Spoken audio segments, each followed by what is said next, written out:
কুটুম্ব ধরণেন বা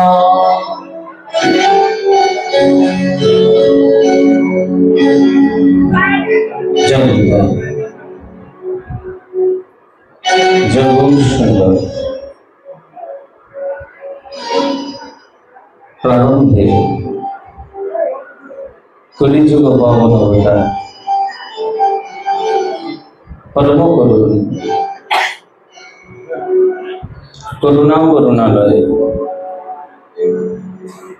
কৃপা ঘন বিগ্রহ শেষে নিতাই গৌরাঙ্গ সুন্দর।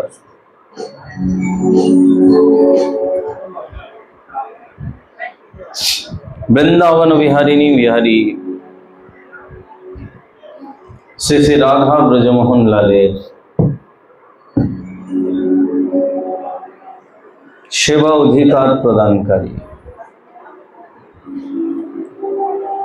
ভাগবত জ্ঞান প্রদাতা,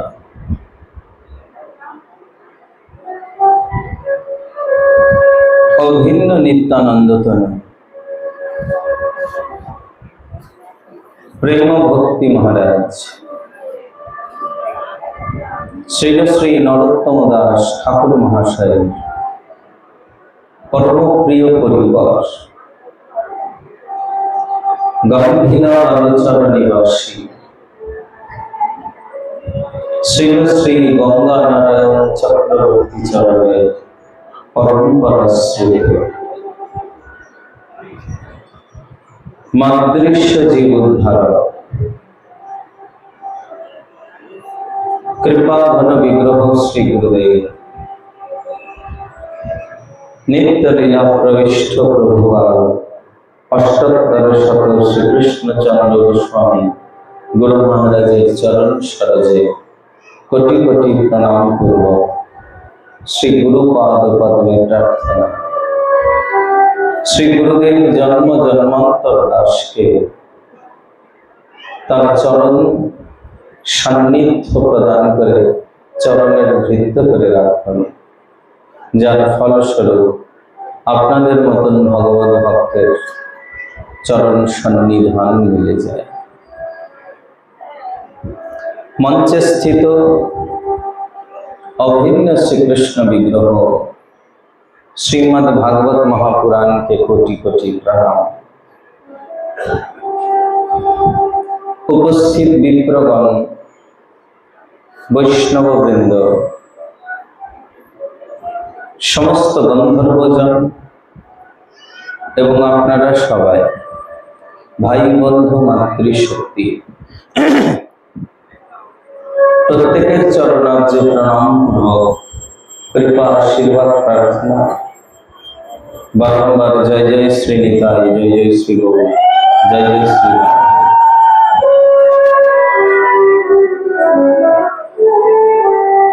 পরমানন্দের বিষয়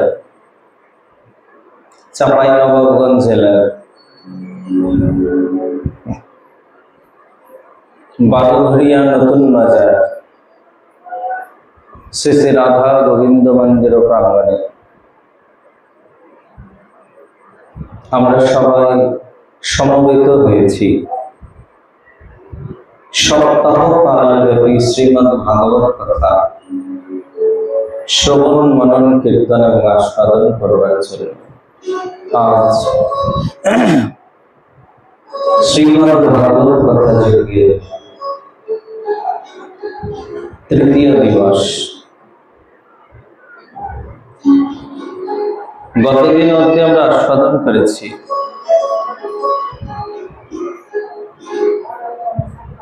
রাজর্ষি পরীক্ষিত ব্রহ্ম শাপগ্রস্ত হলেন।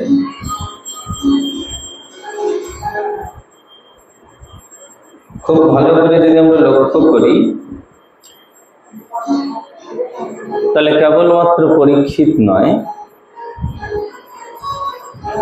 এই বিশ্ব ব্রহ্মাণ্ডে আমরা প্রত্যেকেই শাপগ্রস্ত। কারণ পরীক্ষিত তার জীবনে একবার কোন তপস্বী ব্রাহ্মণ ভগবত ভক্তের চরণে অপরাধ করেছেন। তারই ফলস্বরূপ ব্রহ্ম শপথগ্রস্ত হয়েছেন। কিন্তু আমরা আমাদের জীবনে যে কত ভগবত ভক্তের চরণে অপরাধ করে ফেলেছি তা হয়তো নিজেরাই অনুধাবন করতে পারি না।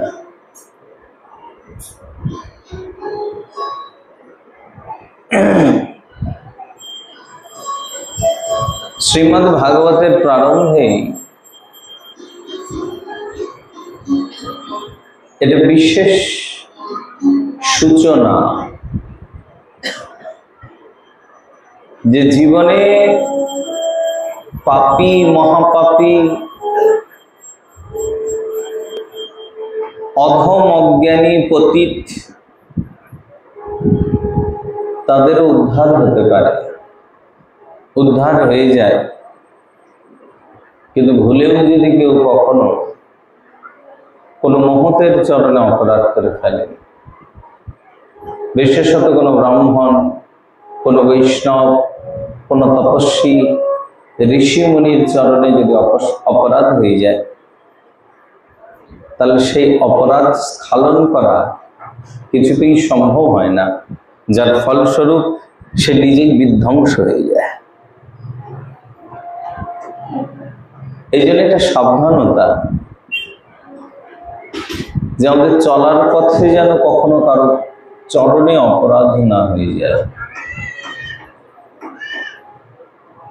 কারণ অপরাধ তো এমন সাংঘাতিক বিষয় মহারাজ, একবার অপরাধ হয়ে গেলে সেখান থেকে আর মুক্ত হওয়া যায় না। আর সেই অপরাধের ফল তাকে অবশ্যই ভোগ করতে হয়। রাজা পরীক্ষিত সারা জীবন ভগবত ভক্তদের সেবা করেছেন, তিনি নিজে বৈষ্ণব সজ্জন, তার জীবনে এরকম কোনো গর্হিত অপরাধ কখনোই হয়নি। জীবনে আজ প্রথমবার শমীক ঋষির চরণে অপরাধ করে ফেললেন।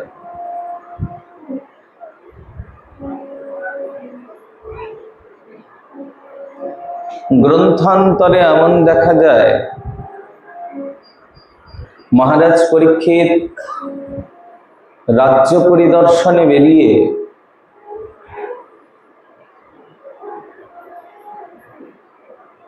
জরাসন্ধের পতিত মুকুট প্রাপ্তি করেছিলেন। তিনি সেই জরাসন্ধের মুকুটটা মাথায় দেওয়ায় তার ভেতরে কলি প্রবেশ করেছিলেন। আর কলির কাজ কলহ উৎপন্ন করা, ভেদভাব উৎপন্ন করা, যার ফলস্বরূপ রাজা পরীক্ষিত মতিভ্রম হয়ে ঋষি শমীকের চরণে অপরাধ করলেন। এটা আমাদের আচার্যগণ, বিশেষত বৈষ্ণব তোষণিকার সনাতন গোস্বামী পাদ, লঘু তোষণিকার জীব গোস্বামী পাদ এবং ভাগবতের অন্যান্য টিকাকার বিশ্বনাথ চক্রবর্তী চরণ, বলদেব বিদ্যাভূষণ আদি এই তত্ত্বকে স্বীকার করেন নাই। কেন স্বীকার করেননি? তার কারণ জরাসন্ধের মুকুট ধারণে পরীক্ষিতের মাথায় যদি কলি প্রবেশ করে থাকে, তারই ফলস্বরূপ শমীক ঋষির চরণে অপরাধ করে যদি তিনি রাজ্যভ্রষ্ট হন, সেই রাজ্যভ্রষ্টের ফলস্বরূপ কি হলো? সুকমুখে হরি কথামৃত প্রাপ্তি। তার মানে পরোক্ষে ভাগবত প্রাপ্তির ফল বা ভাগবত প্রাপ্তির কারণ কলি হয়ে যায়।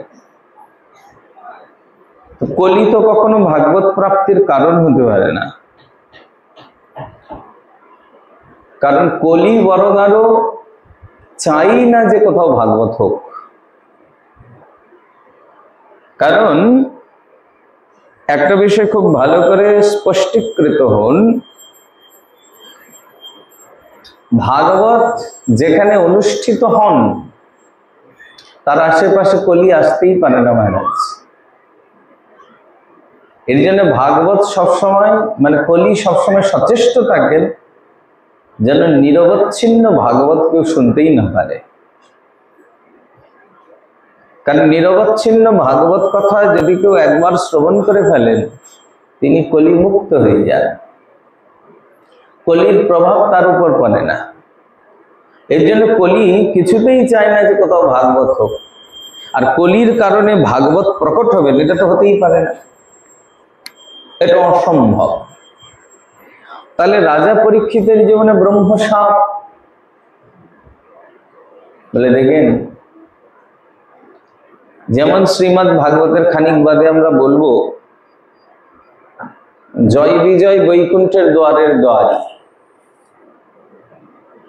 এরা সনক সনন্দন সনত কুমার সনাতন এই চার ব্রহ্মার পুত্র, যারা আদি বৈষ্ণব বলে খ্যাত, এই বৈষ্ণবদের চরণে অপরাধ করার ফলস্বরূপই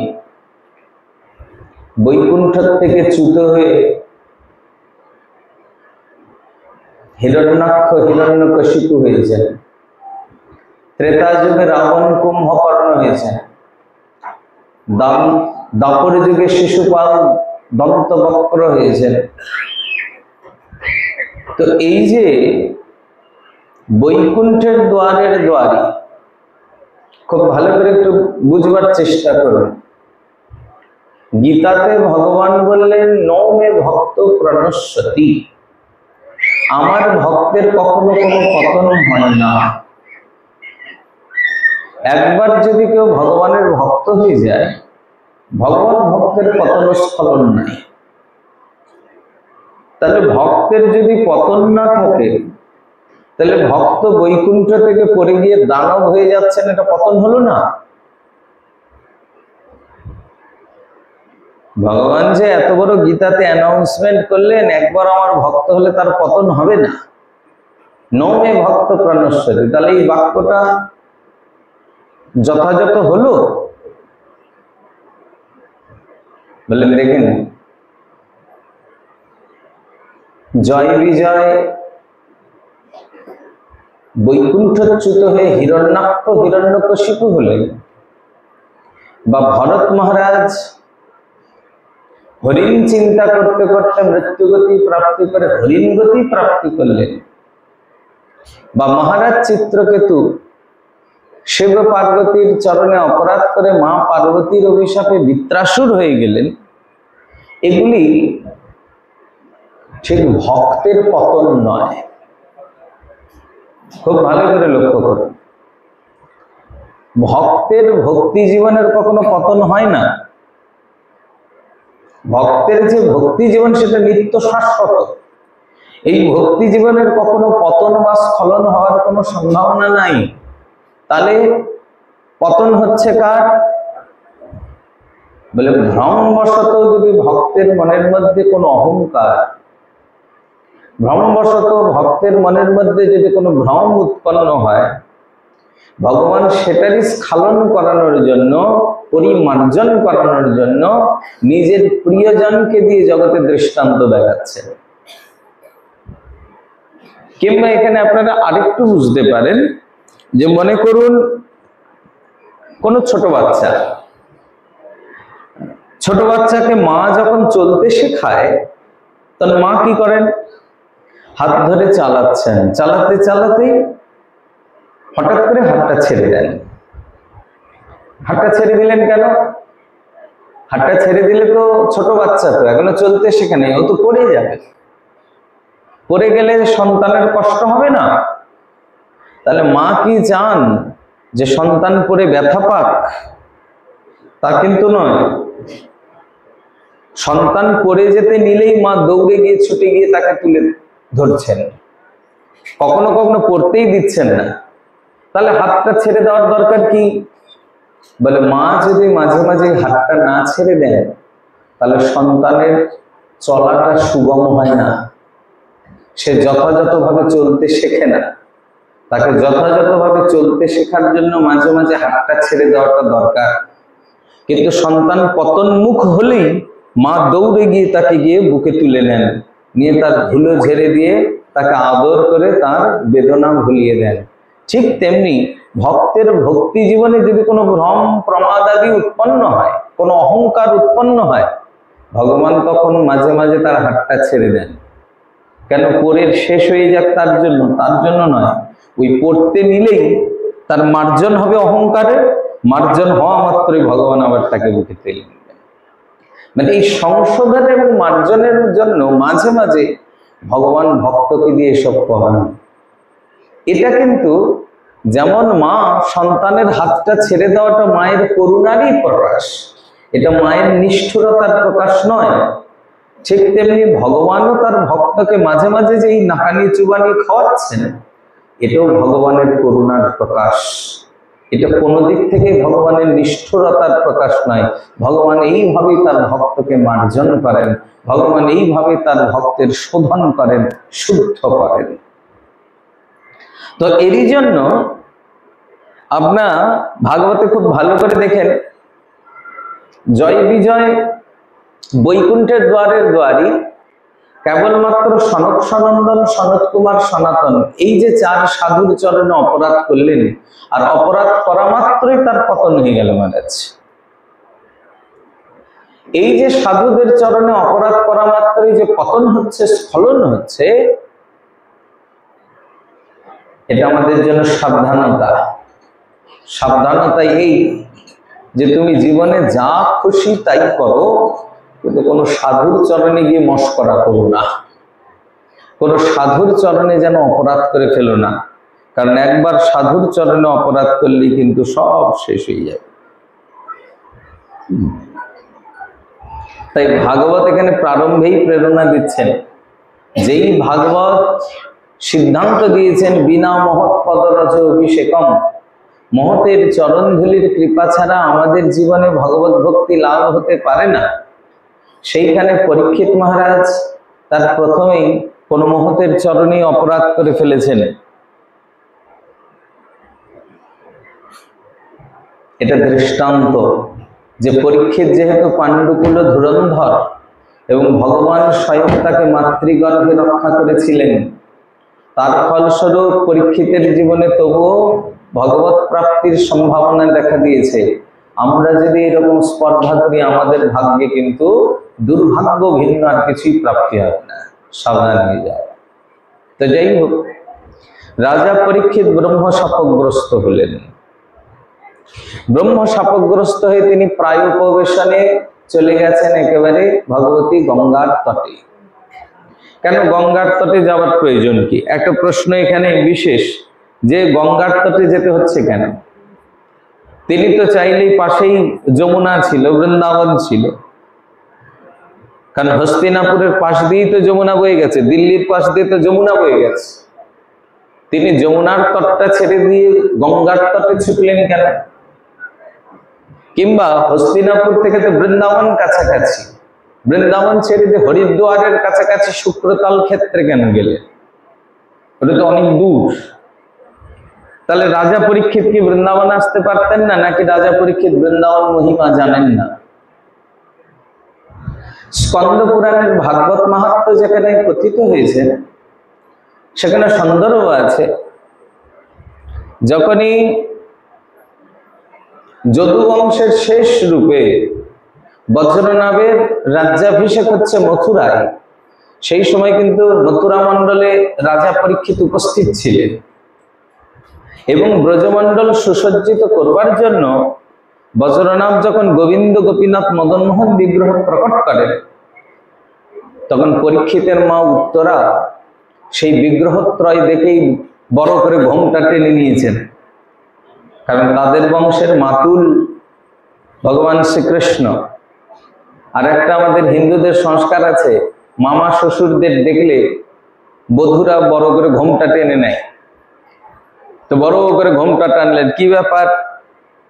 বজ্রনাভ জিজ্ঞাসা করলেন উত্তরাকে যে এত এত বিগ্রহ নির্মাণ হলো, তার মধ্যে এই গোবিন্দ গোপীনাথ মদনমোহন দেখে এমন কেন? মা উত্তরা তখন বলেছিলেন, এই যে গোবিন্দদেবের যে বদন কমল, তা অবিকল শ্রীকৃষ্ণের মুখ। গোপীনাথের বক্ষস্থল সাক্ষাৎ গোবিন্দেরই, আর মদনমোহনের চরণ কমল সাক্ষাৎ শ্রীকৃষ্ণের।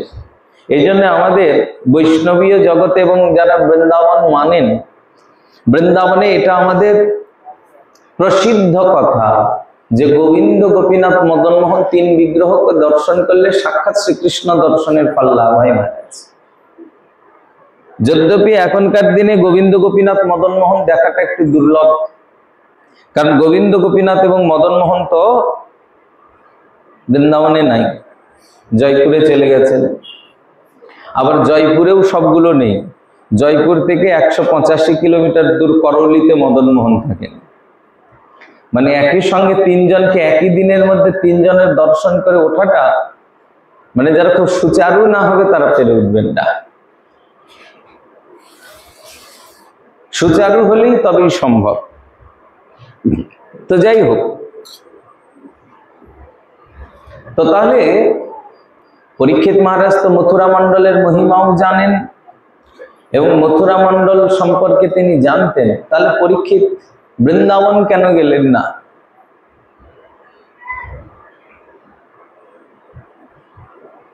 যেখানে খেতুরির উপকণ্ঠে বসে শ্রীল নরোত্তম ঠাকুর মহাশয় লালসা করলেন, আমার এই দেহ অন্তিম কালে রাব্য শ্রী যমুনার জলে, জয় রাধে রাধে বলে ভাসব গো। যেখানে ঠাকুর মহাশয়ের এত মরমী লালসা, অন্তিমকালে যমুনার তট মিলে যাক আর যমুনার জলের মধ্যে রাধে বলে ভাসব, সেখানে পরীক্ষিতের পাশেই যমুনা, পরীক্ষিত যমুনা ছেড়ে গঙ্গার দিকে কেন যাচ্ছেন? এটা প্রশ্ন। তো এই প্রসঙ্গে সামান্য রূপে বলি, বর্তমান আমরা যেই তিথিতে কথা বলছি, আজকে তো শুক্ল দ্বাদশী অতিক্রম হয়ে ত্রয়োদশী হয়ে গেছে।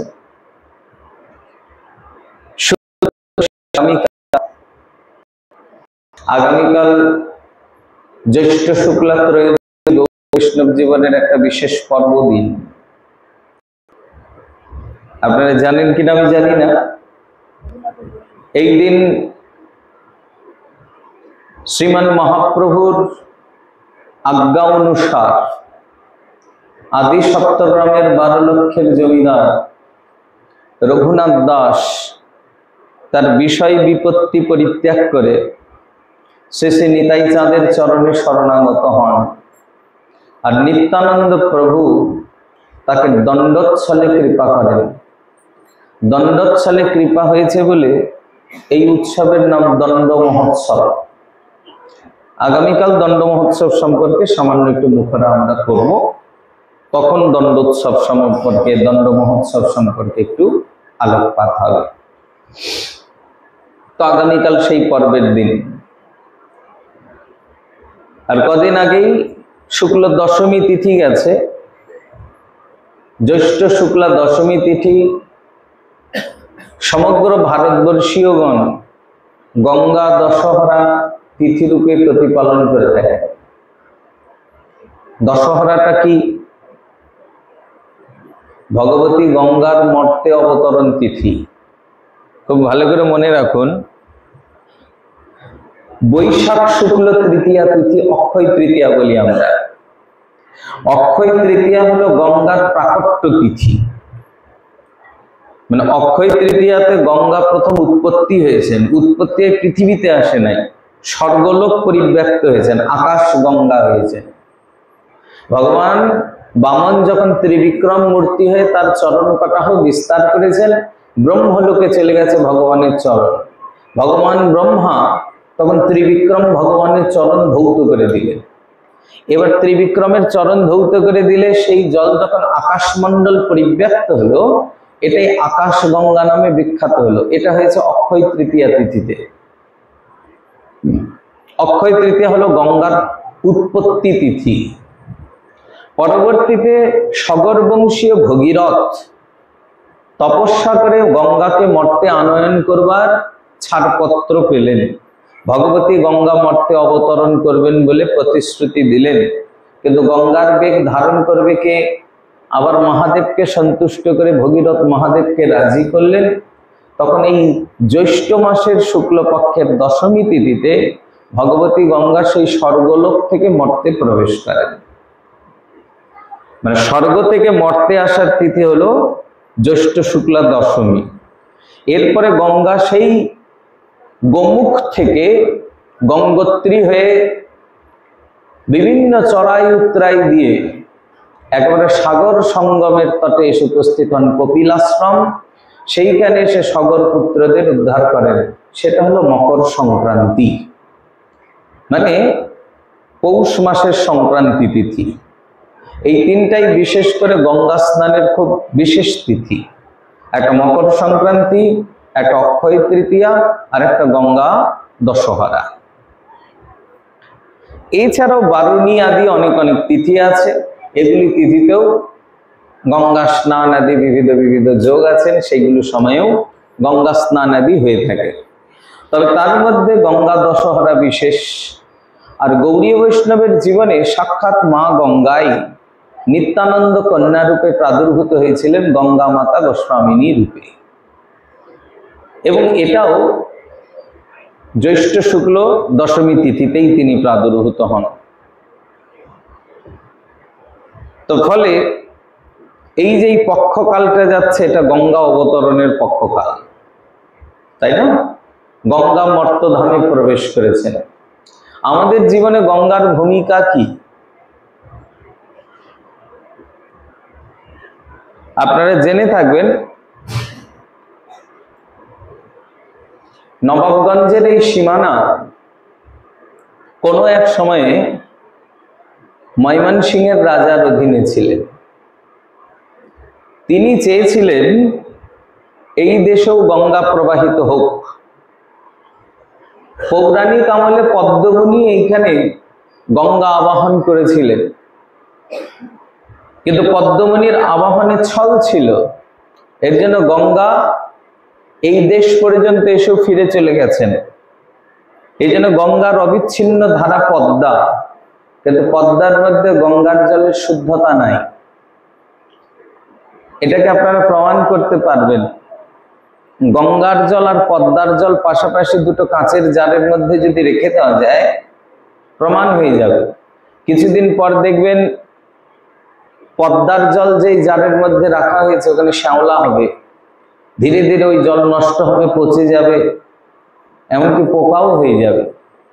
কিন্তু গঙ্গার জল দিনের পর দিন স্বচ্ছ হবে। গঙ্গার জল না শ্যাওলা হবে, না নষ্ট হবে, না পোকা হবে। মানে গঙ্গার জলের মধ্যে আজও পর্যন্ত এই চিৎ বিলাস আছে। এর জন্যে আমরা সনাতন হিন্দু ধর্মাবলম্বীরা বিশ্বাস করি, গঙ্গা দেখতে জল স্বরূপা হলেও এ সাক্ষাৎ হরিচরণামৃত। হরিপাদ পদ্ম বিহরিণী গঙ্গে। গঙ্গার জল দেখতে জলের মতো হলেও ইনি জল নয়, জলরূপী সাক্ষাৎ পরব্রহ্ম। সাক্ষাৎ পরব্রহ্মেরই চিৎ বিলাস ভগবতী গঙ্গা। তার জন্য আমরা বিশ্বাস করি মরণকালে যদি গঙ্গা জলের একটা ফোঁটা কারো মুখের মধ্যে প্রবেশ করে, তিনি নিশ্চিত বৈকুণ্ঠ প্রাপ্তি করেন। আর যদি মরণকালে গঙ্গার জল নাও মিলে, গঙ্গা এই শব্দটা উচ্চারণ করেও যদি কেউ মৃত্যুগতিকে প্রাপ্তি করেন, তারও পরাগতি হয়ে যায়। মরণকালে গঙ্গার জলও মিলল না, গঙ্গা শব্দ উচ্চারণ হলো না, মরবার পর তার মৃতদেহটা নিয়ে গিয়ে যদি গঙ্গার তটে সৎকার করা হয়, তাতেও তার কিন্তু বৈকুণ্ঠ মিলে যায়। আবার মরণকালে যদি গঙ্গার তটও না মিলে,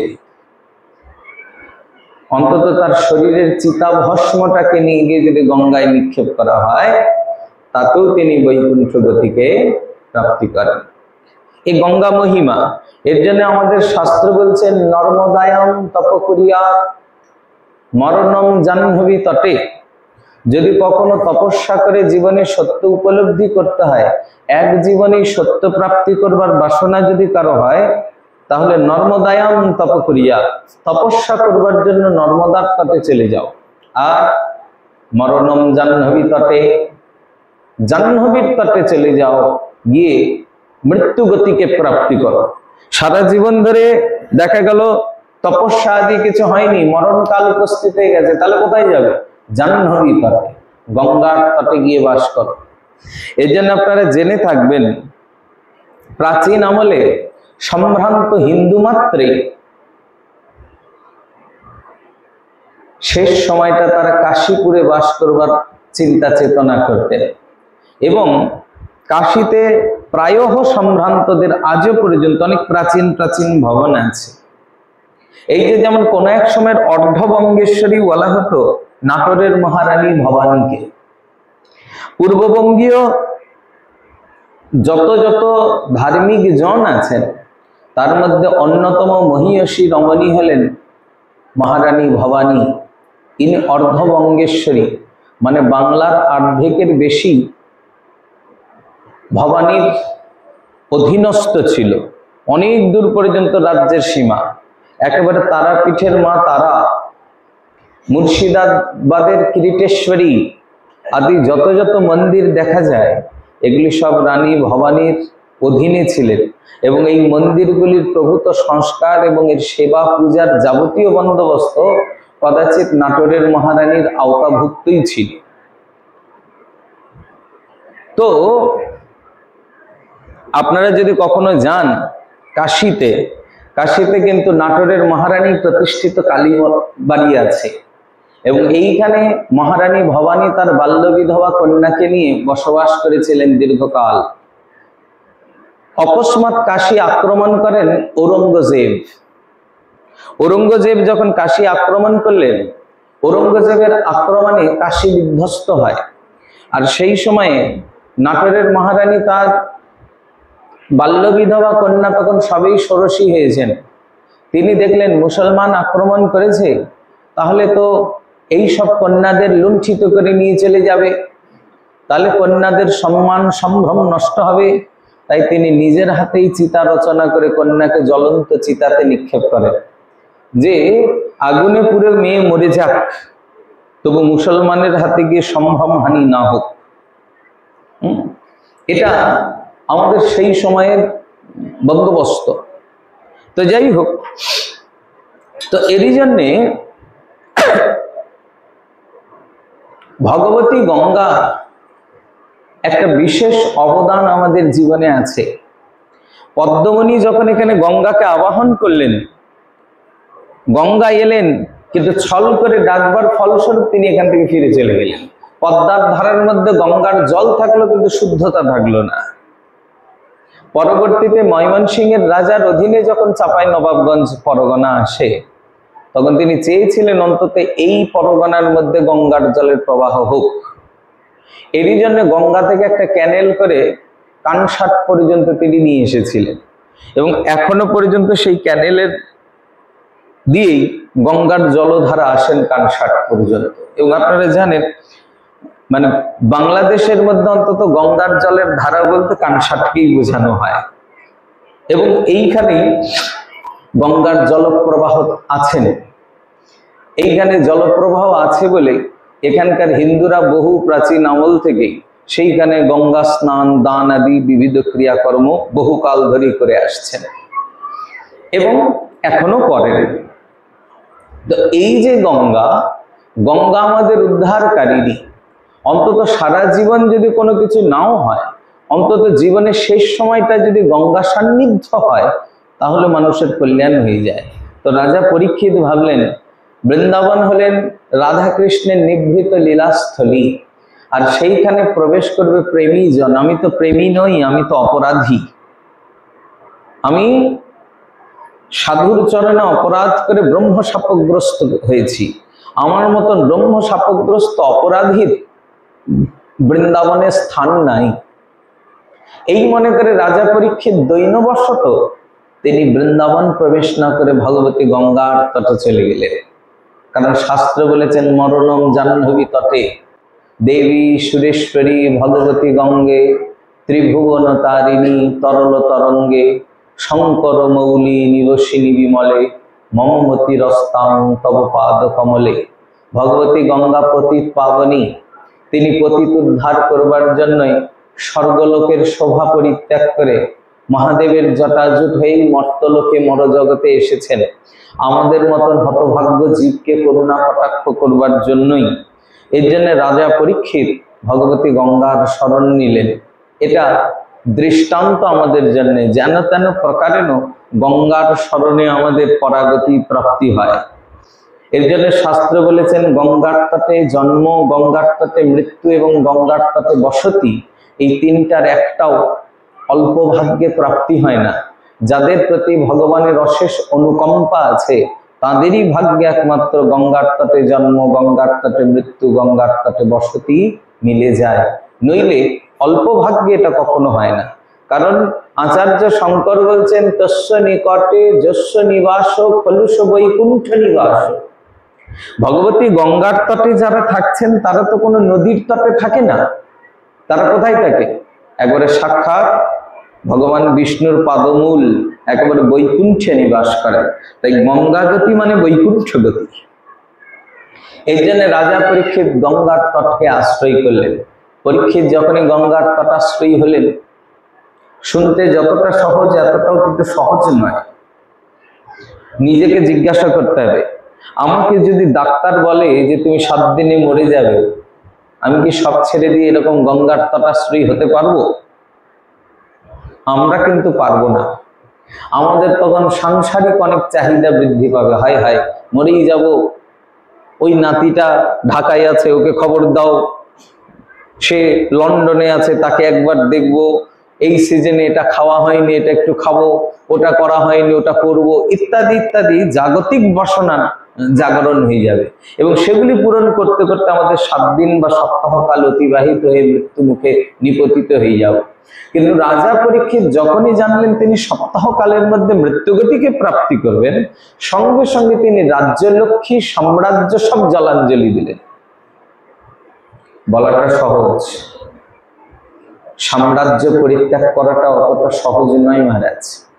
রাজা পরীক্ষিত মুহূর্তের মধ্যে সেটাকে পরিত্যাগ করেছেন, করে জন্মেজয়ের হাতে রাজ্যভার সুসম্পন্ন করে দিয়ে, সুসমর্পণ করে দিয়ে তিনি একেবারে এক বস্ত্রধারী হয়ে বেরিয়ে গেলেন। প্রতিজ্ঞা করলেন, ক্ষুধা তৃষ্ণায় কাতর হয়ে মহতের চরণে অপরাধ হয়েছে। যদি রাজা তৃষ্ণায় এতটা কাতর না হতেন তাহলে মহতের চরণে অপরাধ হতো না। তাহলে আমি কাতরতা দোষে দুষ্ট হয়েই আজ মহতের চরণে অপরাধ। তাহলে আজকের পর থেকে না ক্ষুধা না তৃষ্ণা, এই কাতরতাই পরিত্যাগ করে দিলাম। একেবারে মৃত্যু পর্যন্ত তিনি না ভোজন না পান কিছুই করবেন না, একবার উপবাসী, 7 দিন ধরে টানা উপবাস।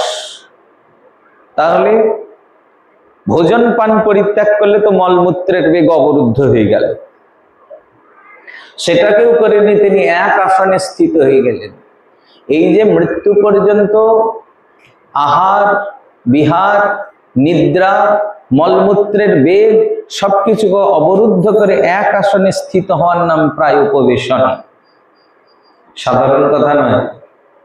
আমরা এই যে এখানেই বসে থাকতে 3 ঘন্টার অধিক কাল হলেই না, 3 ঘন্টাই তো বেশি হয়ে যায় মহারাজ, তখনই আমাদের পা ব্যথা শুরু হয়ে যায়, পায়ের মধ্যে ঝিঝি লেগে যায়, কোমরের মধ্যে ব্যথা হতে শুরু করে দেয়, কেউ এদিকে ঘুরবো কেউ ওদিকে ঘুরবো, মাঝে মাঝে পেচ্ছাপ পায়খানার বেগ এসে আমাদের বিভ্রান্ত করে, তার জন্য ছোটাছুটি করবো, এগুলো তো হতেই থাকে। কিন্তু রাজা পরীক্ষিত সপ্তাহকাল ব্যাপী একেবারে মরণকাল পর্যন্ত আহার নিদ্রা মলমূত্র সবকিছুকে একেবারে অবরুদ্ধ করে নিয়ে এক আসনে স্থিত হয়ে বসলেন। এর জন্য পরীক্ষিতের এই আসন সজ্জার নাম প্রায় উপবেশন। রাজা পরীক্ষিত প্রায় উপবেশনে বসলেন। একবারে এই যে আসনে বসেছি, যতক্ষণ না তাকে খুঁজে পাচ্ছি, যতক্ষণ না তার দেখা মিলছে, ততক্ষণ এই আসন থেকে চ্যুত হব না। বসেছেন। বড় বড় ঋষি মুনিরা ছুটে এসেছেন। ঋষি মুনিদের দেখা মাত্রই রাজা পরীক্ষিত পদবন্দনা করলেন, অহোভাগ্য, কি সৌভাগ্য! আহা, আমি তো ব্রাহ্মণদের চরণে অপরাধ করেছি, কিন্তু আপনারা কত বড় কৃপালু দয়ালু মুনি ঋষি যে আমার মতন হতভাগ্য জনকে কৃপা করতে এসেছেন।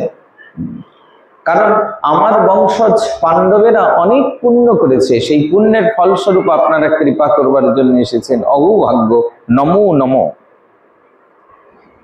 ঋষিদের চরণে জিজ্ঞাসা করলেন পরাগতির কথা। এক এক ঋষি এক এক নিদান দিলেন।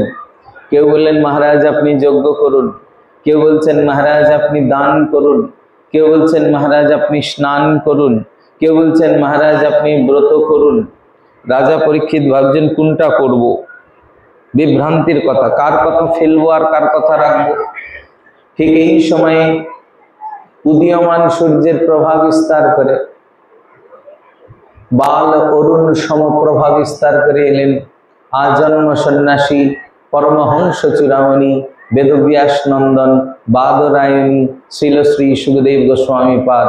বলে সুখদেব গোস্বামী চরণে কি।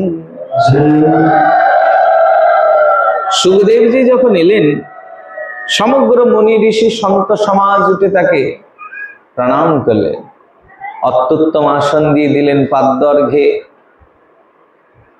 তার সাদর সৎকার হলো। পরীক্ষিত মহারাজ লুটিয়ে পড়লেন, গুরুদেব অথ পৃচ্ছামি সংসিদ্ধিম যোগিনাম পরমং গুরু পুরুষস্যেহ যৎকার্যং ম্রিয়মানস্য সর্বথা। খুব ভালো করে লক্ষ্য করুন, এখানে পরীক্ষিত কিন্তু বলে নাই যে আমি 7 দিনে মরে যাব, আমার কি দশা হবে বা আমার কি গতি হবে। বলছেন এই সংসারে ম্রিয়মান জীব যারা আছেন, যারা এই সংসারে ম্রিয়মান জীব, আমি আপনার কাছে সেই ম্রিয়মান জীবেদের সহজেই কৃষ্ণ প্রাপ্তির উপায়, সাধন সিদ্ধির পরম উপায়, সাধন সিদ্ধির পরম উপায় কি? কৃষ্ণ প্রাপ্তি। সেই সাধন সিদ্ধির পরম উপায় স্বরূপ বিষয়ে চিন্তা করছি, জিজ্ঞাসা করছি। হে গুরুদেব আপনি কৃপা করে বলুন, যশ্রোতব্যম অথ জপ্যম যৎকর্তব্যম নিধি প্রভো স্মর্তব্যম ভজনীয়ম বা ব্রুহি যদ্বা বিপর্যয়ম। শ্রবণীয় কি, স্মরণীয় কি, ভজনীয়ই বা কি, সেই বিষয়ে আপনি দয়া করে আমাকে কিছু উপদেশ প্রদান করুন।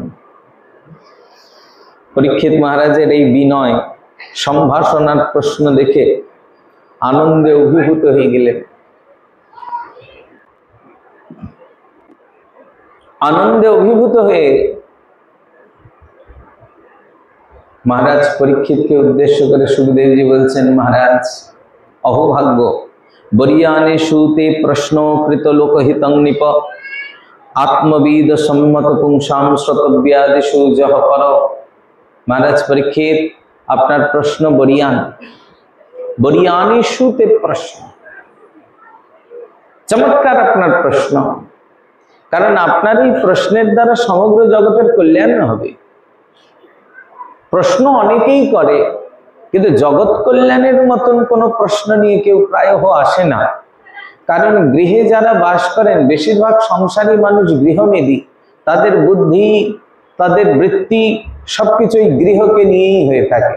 এর জন্য আমরা কারো কাছে প্রশ্ন করলে আমার বাড়ির ভালো কি করে হবে, আমার ছেলের ভালো কি করে হবে, আমার সংসারের ভালো কি করে হবে, আমার সংসার কি করে সুখে থাকবে, এইসব প্রশ্নই আমরা করে থাকি।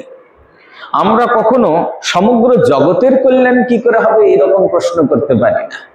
কিন্তু রাজা পরীক্ষিত আজকে যে প্রশ্ন করেছেন সেই প্রশ্নের দ্বারা সমগ্র বিশ্ব প্রপঞ্চের কল্যাণ হবে, সমগ্র জগতের কল্যাণ হবে।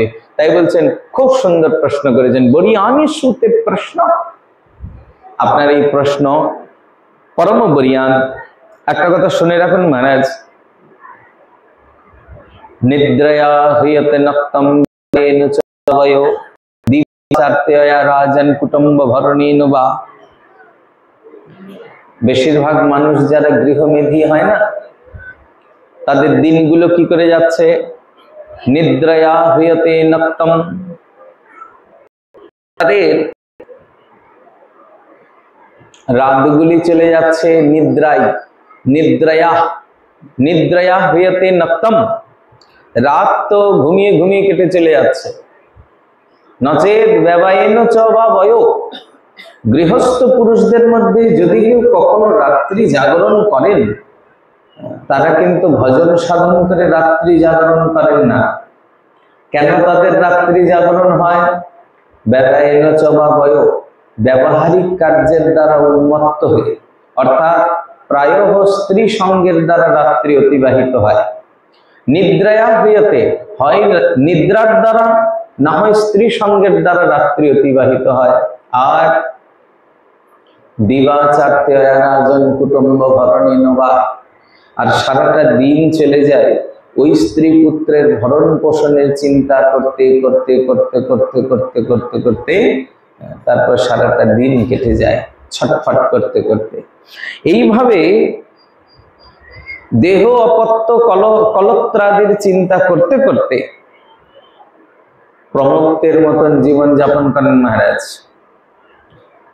এই প্রমত্ততার মধ্যে যদি কারো ভাগ্যে কোনো সময় ভগবানের চিন্তন এসে যায়, সংসার চিন্তা করতে করতে যদি কেউ কখনো বৈরাগ্য বা নির্বেদ প্রাপ্তি করে, তখন তিনি ঈশ্বর চিন্তায় নিমগ্ন চিত্ত হয়ে যান।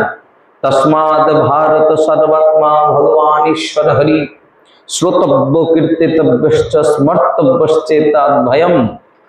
এই সংসারের ভয়মুক্ত হওয়ার জন্য ভগবান শ্রীহরির যিনি শরণাপন্ন হন, হয়ে তার কথা শ্রবণ করেন, তার কথাই চিন্তন করেন, তারই নাম গুণানুকীর্তন করেন, তাদের সংসার রূপী ভয় থেকে মুক্ত হয়ে গিয়ে পরম পদ প্রাপ্তি হয়ে যান। এর জন্য এতবান সাংখ্য যোগাভ্যাম সধর্ম পরিনিষ্ঠায়া জন্ম লাভ পরপুংসামন্তে নারায়ণ স্মৃতি। এর জন্য এই সংসারের সব থেকে দুর্লভ বলে মনে করা হয় নারায়ণ স্মৃতি। মন প্রাণ চিত্তটা শ্রী ভগবানই দিয়ে দিন। কারণ ভগবানে মন প্রাণ চিত্ত দিলে কি হচ্ছে বলে দেখেন, সংসার তো সারা জীবন করা হলো, সংসারের মধ্যে ধুকে ধুকে ধুকে ধুকে থাকতে থাকতে কি হচ্ছে বলে সংসারে আনন্দ মিলছে? বলে সংসারে কিন্তু আনন্দ মিলছে না মহারাজ, সংসারে প্রতিনিয়ত দুঃখ প্রাপ্তি হচ্ছে, প্রতিনিয়তই দুঃখ প্রাপ্তি হয়। তাহলে এর মধ্যে আনন্দ প্রাপ্তির উপায়, আনন্দ প্রাপ্তির একমাত্র উপায় ভগবৎ শরণাগতি, ভগবানের চরণাশ্রয়। এইবার যিনি ভগবানের চরণটাকে আশ্রয় করে স্থির হয়ে যান, তার জীবনে আনন্দ প্রাপ্তি হয়ে যায়, তার আর সংসার রূপী দুঃখ থাকে না, তিনি পরম আনন্দে স্থিত হয়ে যান। কেন বলে তখন তার জীবনে ভগবতময় হয়ে যায় জীবনটা। আর ভগবান সাক্ষাৎ, আমরা ভাগবতের প্রথমে বলেছি সচ্চিদানন্দ রূপায়, ভগবান নিজেই সচ্চিদ আনন্দ স্বরূপ। এবার সচ্চিদ আনন্দ স্বরূপ যখন ভগবান আমাদের সঙ্গে থাকবেন, তখন জীবনটা আনন্দময় হয়ে যাবে। আর দুঃখ বুঝবে, দুঃখ থাকবে? আর দুঃখ থাকবে না। যার জীবনে একবার ভগবত সান্নিধ্য হয়ে গেছে, তার জীবনে আর দুঃখ হয় না মহারাজ। একটা কথা খুব ভালো করে আপনারা বিবেচনা করে নিন, এই যে আমরা বলছি যে একবার যদি কারো জীবনে ভগবত ভক্তের সান্নিধ্য হয়, তাহলে তার আর দুঃখ থাকে না। এই যে দুঃখ থাকে না মানে কি, দুঃখ শেষ হয়ে যায়, মানে তাকে আর দুঃখ স্পর্শই করে না, তা কিন্তু নয়। ভক্তের জীবনে দুঃখের স্পর্শই নাই সেটা কিন্তু নয়, বরং ভক্তের জীবনে সাধারণ মানুষের থেকে আরো বেশি বেশি ঢের দুঃখ আসে, ঢের বেশি বেশি আপদ আসে, বিপদ আসে। কিন্তু ভক্ত সেই আপদ বিপদ দুঃখকে দুঃখ বলে মনেই করেন না। তার কাছে একটাই চিন্তা হয়ে থাকে, ঠাকুর তোমার চরণে পড়ে থাকতে পারবো তো, তোমার চরণ সেবা পাবো তো, তোমার চরণ সেবা থেকে দূরে যাব না তো। এই একটা চিন্তা নিয়ে ভক্ত এত বিভোর হয়ে থাকেন, তখন পার্থিব জগতের যত যত দুঃখ যন্ত্রণা আসে সেগুলি তার অনুভব হয় না। কিরকম খানিকটা আপনারা মনে করতে পারেন, এই আজকাল যেমন মেডিকেল সায়েন্স এত উন্নত হয়ে গেছে, আগেকার দিনে ছোট ছোট অপারেশন করতে গেলে কি করতে হতো, সেন্সলেস করে দিতে হতো, অজ্ঞান করে দাও, অজ্ঞান করে দিয়ে তারপর অপারেশন করো। এখন কিন্তু অজ্ঞান করতে হয় না মহারাজ, এখন মেডিকেল সায়েন্স এত উন্নত হয়ে গেছে যে রোগী একেবারে সজ্ঞানী আছে, সব দেখতে পাচ্ছে। রোগীর পেট চেরা হলো, বুক চেরা হলো, সব দেখতে পাচ্ছে এবং তারই সামনেই সবকিছু হচ্ছে, কিন্তু তার ওই বিষয়ে কোনো সেন্স থাকে না। তার সামনে তার পেট চিরে দেওয়া হলো, ওই পেট চিরাতে কোনো দুঃখ হচ্ছে না তার। কেন হচ্ছে না? কারণ ওই অপারেশন করবার প্রাক মুহূর্তে তাকে একটা এমন ইনজেকশন করিয়ে দেওয়া হয় যে ওই অঙ্গে তখন কাটা ছেঁড়া যাই কিছু করা হোক না কেন, সে কাটা ছেঁড়ার কোনো অনুভব হয় না তার। ঠিক তেমনি ভগবত ভক্ত ভগবানের নাম, ভগবানের গুণগান, ভগবানের গুণানুকীর্তন রূপী এমন ইনজেকশন নিয়ে থাকেন না, পার্থিব জগতের যত দুঃখ আসুক, কষ্ট আসুক, তার কাছে সেটার কোনো অনুভব হয় না। তখন তিনি সেই সব অনুভব থেকে মুক্ত হয়ে কৃষ্ণের সেবানন্দে বিভোর হয়ে যান। তখন তার কাছে এক গোবিন্দ, হে গোবিন্দ তুমি সঙ্গে থাকলে সব ঠিক আছে। মা কুন্তি বলছে না, বিপদ সন্তন সত্তত্র তত্র জগৎগুরু, তুমি থাকলে আবার বিপদ, বিপদ কি হে? বিপদই থাক, যদি বিপদে তুমি থাকো অসুবিধা তো নাই, কিন্তু তুমি যদি না থাকো তাহলে সুখের দিনেরও কোনো প্রয়োজন নেই। কারণ ভক্তের মনের মধ্যে এক ভগবত সান্নিধ্য প্রয়োজন, দ্বিতীয় আর কোনো কিছুর প্রয়োজনীয়তাই ভক্তের জীবনে থাকে না। ভক্ত এই সময়ে সব সময় একটাই প্রার্থনা করেন যে হে নাথ, জীবনে স্থিতি পরিস্থিতি যাই আসুক, তোমার সঙ্গ ছাড়া যেন না হই, তুমি সঙ্গে করে রেখো। এজন্য ভক্ত ভগবানের চরণে নিবেদন করেন আর বলতে পারেন। চলুন আমরা একটু বলি ভগবানের কাছে যে হে নাথ, তুমি সঙ্গে থেকো, তুমি সঙ্গে রেখো।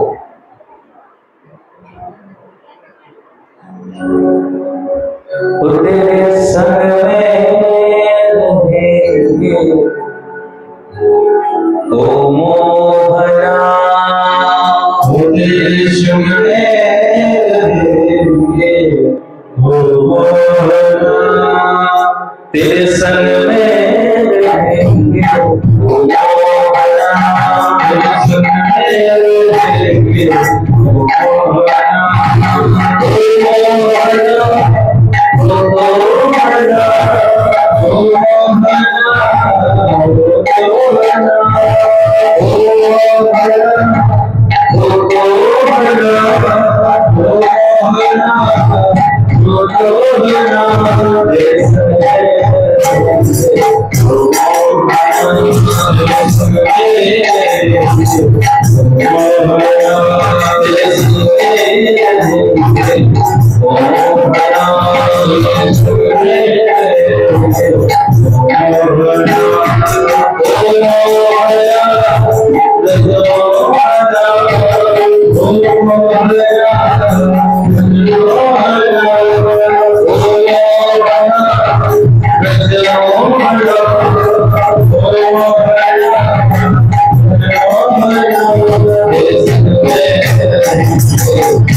ভক্তের জীবনের স্থিতি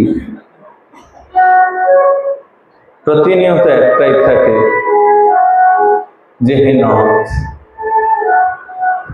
তুমি সঙ্গে থাকো। আমার দুর্মতি যদি কখনো তোমার চরণ চিন্তা থেকে দূরেও চলে যায়, হে নাথ, তুমি আমায় কৃপা করে টেনে নিয়ে এসো তোমার চরণ সান্নিধ্যে।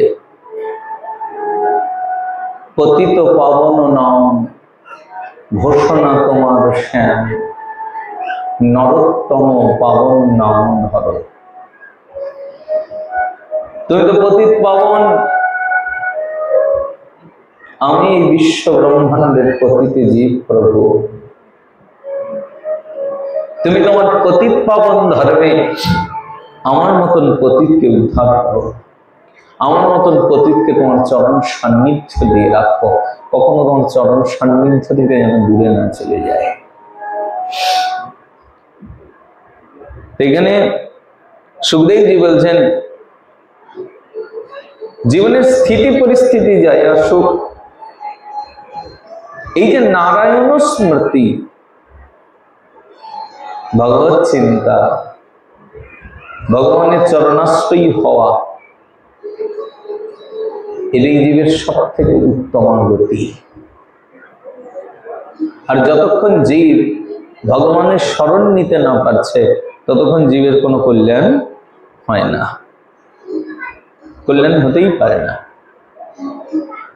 নযতই অন্য শিব পন্থা বিশত সংস্কৃতা বিহ, বাসুদেবে ভগবতী ভক্তি যোগ যত হয়। যতক্ষণ ভগবান বাসুদেবের চরণে ভক্তি না হচ্ছে মহারাজ, ততক্ষণ জীবের প্রকৃত কল্যাণ হয় না। প্রকৃত কল্যাণ প্রাপ্তির একটাই উপায়, ভগবান শ্রীহরির চরণে পরম ভক্তি উৎপন্ন হওয়া। আর সেই পরম ভক্তি বা পরাভক্তি প্রাপ্তির উপায় স্বরূপ আমি আপনাকে শ্রীমদ্ ভাগবত সংহিতা শ্রবণ করাবো। এই ভাগবত আমি আমার পিতৃদেব গুরুদেব ভগবান বেদব্যাসের কাছে পেয়েছি।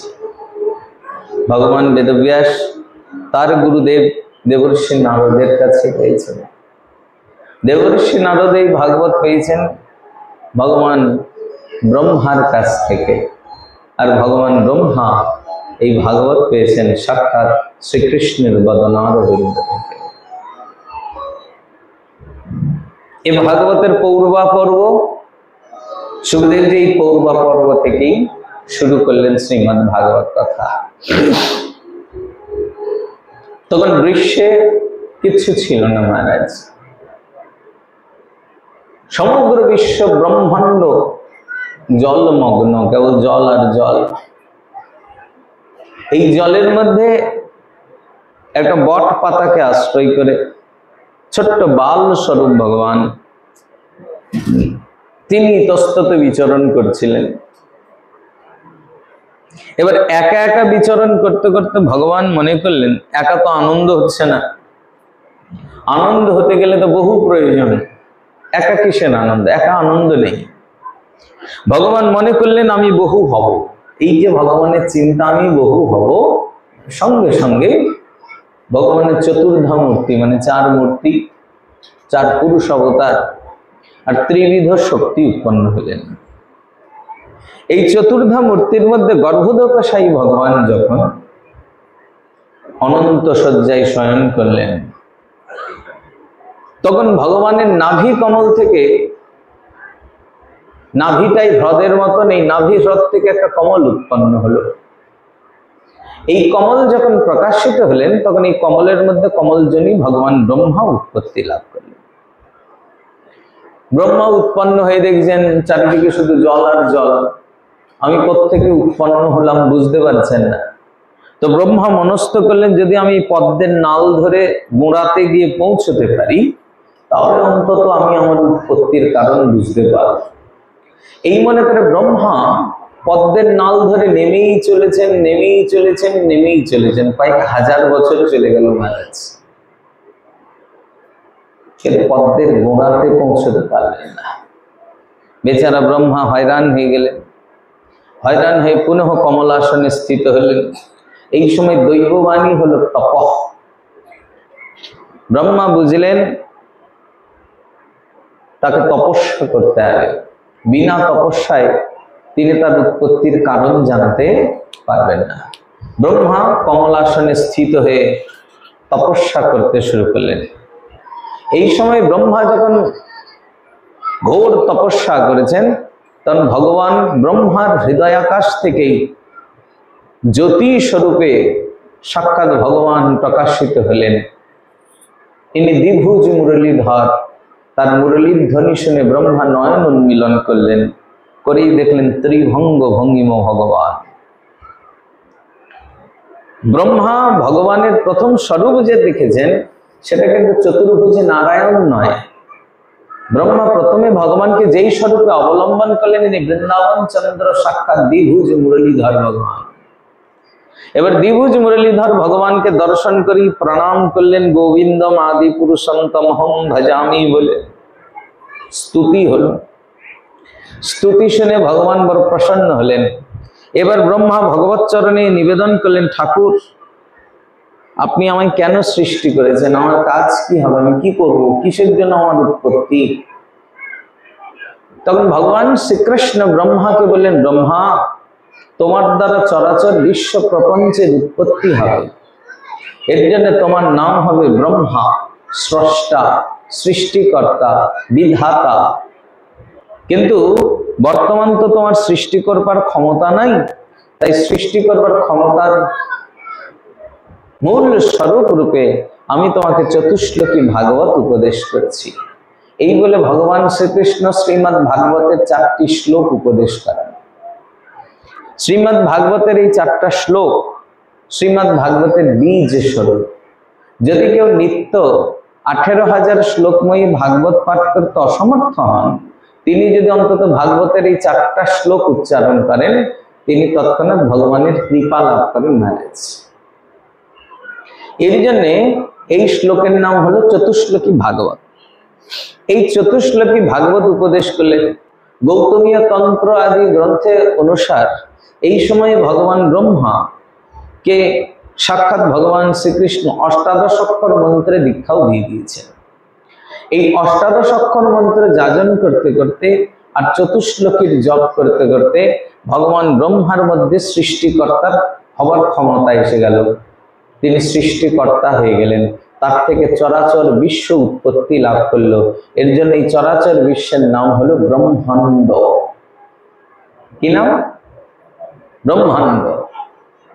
আমরা চাইলেও এই হিন্দুয়ানি নামগুলি উচ্ছেদ করতে পারি না। এই চরাচর বিশ্ব, এই সৌরজগতের নাম ব্রহ্মাণ্ড। আপনি যেটাই বলুন, যাই বলুন, ব্রহ্মাণ্ড নামটা সরিয়ে দেওয়া যাবে? যাবে না, কারণ এটা ব্রহ্মা কর্তৃক সৃষ্ট, ব্রহ্মার দ্বারা রচিত বলে এই চরাচর বিশ্বের নাম হলো ব্রহ্মাণ্ড।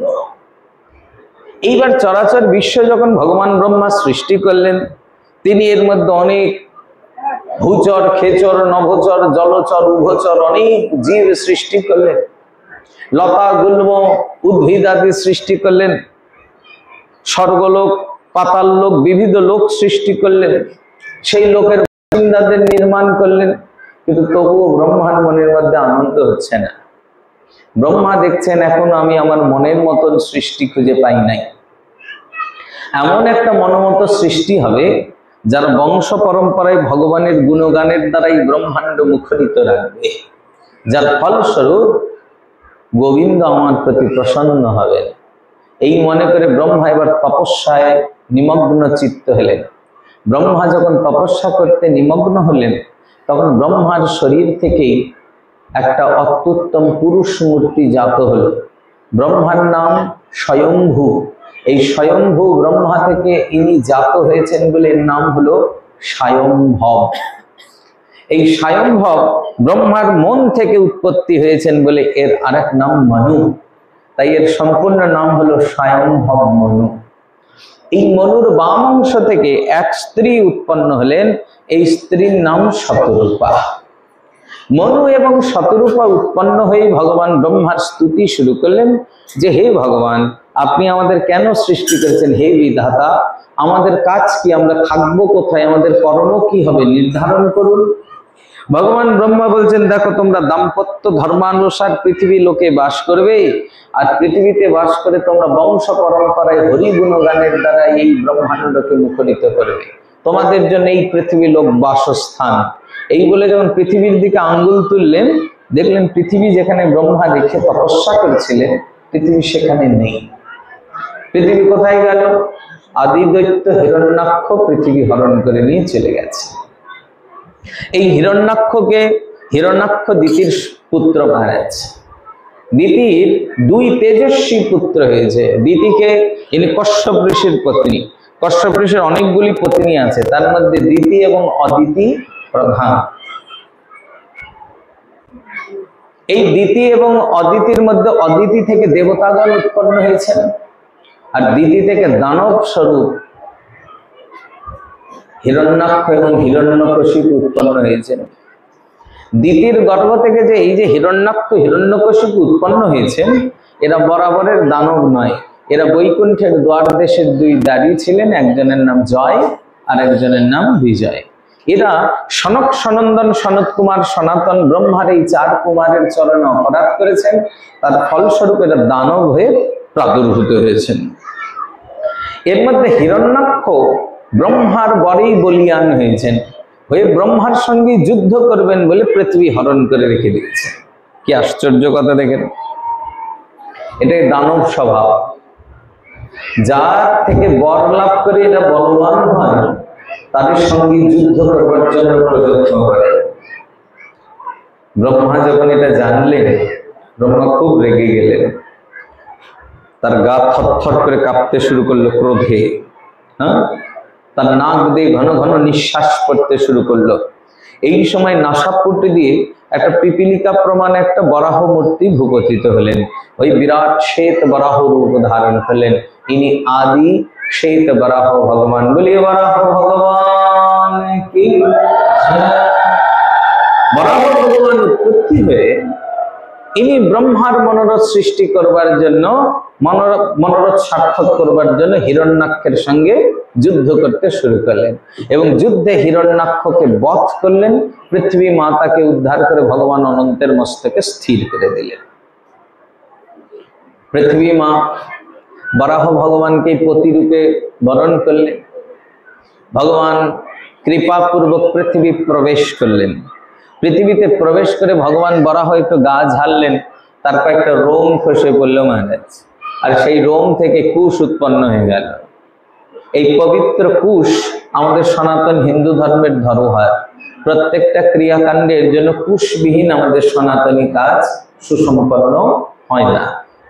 যাই হোক, এরপর এই পবিত্র কুশময় ক্ষেত্রেই ভগবান ব্রহ্মা সুন্দর একটা পুর নির্মাণ করলেন মনু এবং শতরূপার জন্য।